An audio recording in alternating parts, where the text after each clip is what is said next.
Hey YouTube. So this is my third time recording this video once again, and I'm getting tired. I was at work all day and I was at school. But just to make this simple and quick,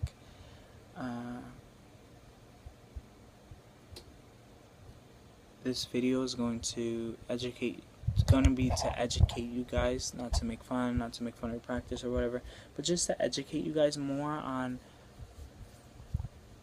the Orishas and the spirits and stuff like that. So first things first, I'm going to talk about the spirits. Just because you buy a little book and you know some prayers and you just because you buy a little book, you know some prayers, does not mean that you could go and open, for example, the collection of selected prayers that has a thing for spiritual misa espiritual. Doesn't mean you could go and you could have a misa, or you could throw a misa, a spiritual mass. Just because you do certain things that is espiritismo wise, doesn't mean you could go and start cleansing people and start doing stuff. You need to know what to do. You need to know how to work with your spirits. You gotta know what spirits you have. Another thing is not to misdiagnose your spirits, because you could say, oh, I have a gitana, right? I have a gypsy because I could read cards. Doesn't mean you have a gypsy, because there are Neda, there are the other spirits that are able to read cards besides gypsies. Certain things like that. What's another thing? Getting possessed, for example, with the spirits. Yes, you could get possessed with spirits. Yes, you could go through things and you could do this and that and the third, but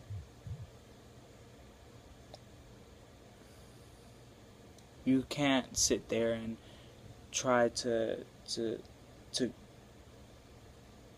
force it to come down.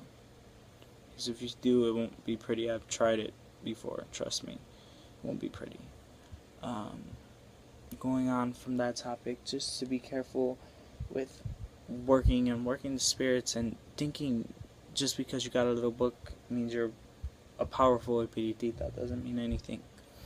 I've been an espiritista for I don't know how long now, and that was actually the first thing my godfather had me do, was set up a bóveda. So I've been an espiritista for a while.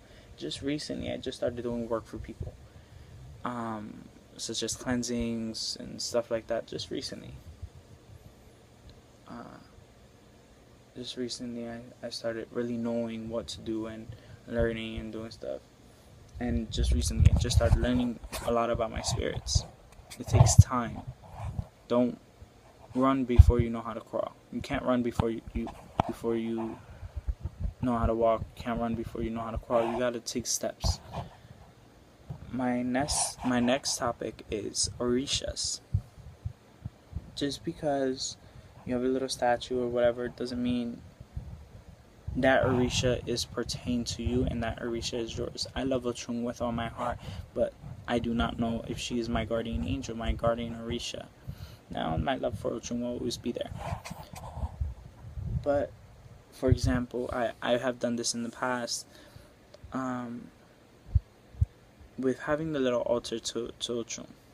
I seen this one thing on Instagram of this girl. She has an altar and she has this black madama that's dressed in red and gold, which is, I've looked it up and it's synchronized with Oya, not Ochung.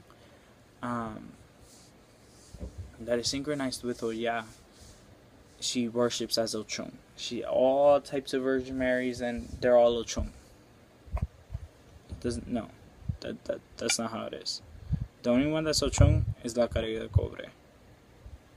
Only one.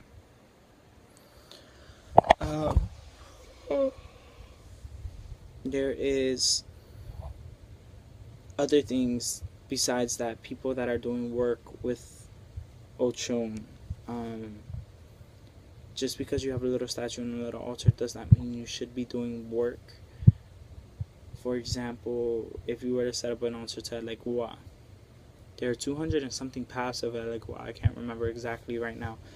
You think all of them are good?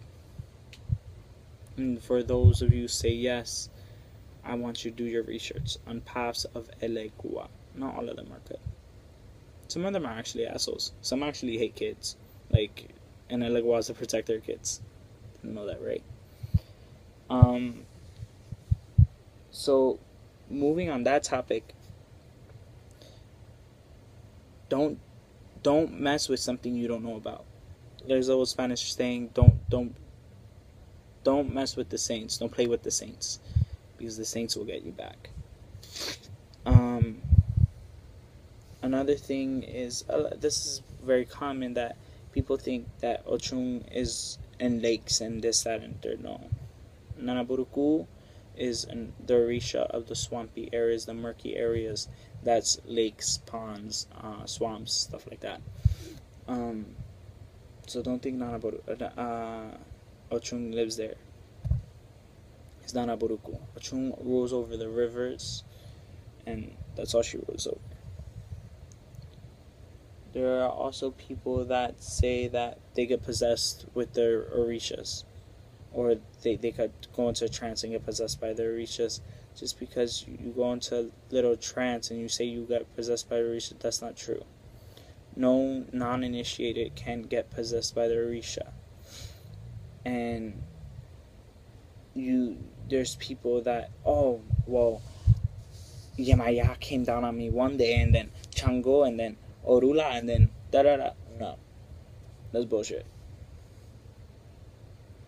Only your guardian angel could possess you. And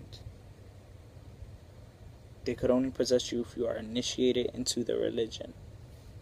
So don't sit there and go and say, oh, Jung's possessing me. No. There's just a few things that it was just bothering me that I just want to educate you guys a little more on. So, if you have any questions, comment, let me know. Peace, good night, blessings.